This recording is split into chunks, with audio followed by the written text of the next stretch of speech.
Hi guys, welcome back to my channel. তো আজকে আমরা গেছিলাম নাগের বাজারে আহারে বাঙালিতে। হ্যাঁ, আহারে বাঙালি হচ্ছে একদমই একটা বেঙ্গলি রেস্টুরেন্ট, যেখানে কিনা একদম বাঙালিয়ানা খাবার পাওয়া যায়।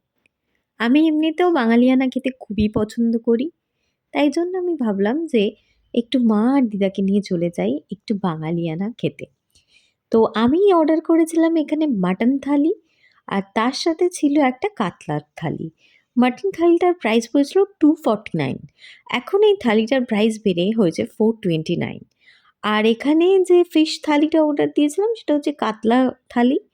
এটাতে এটার প্রাইস ছিল 349 এর কাছাকাছি। ঠিক আছে?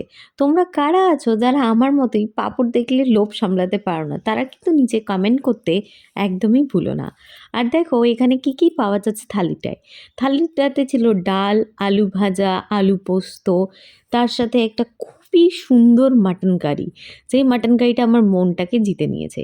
তার সাথে রসগোল্লা এবং এর সাথে ছিল চাটনি। পাঁপড়টা আমি আগেই খেয়ে নিয়েছি। তোমরাও কিন্তু এখানে আসতে পারো এবং ট্রাই করতে পারো বাঙালি খাবার। আজকের মতো টাটা, বাই বাই।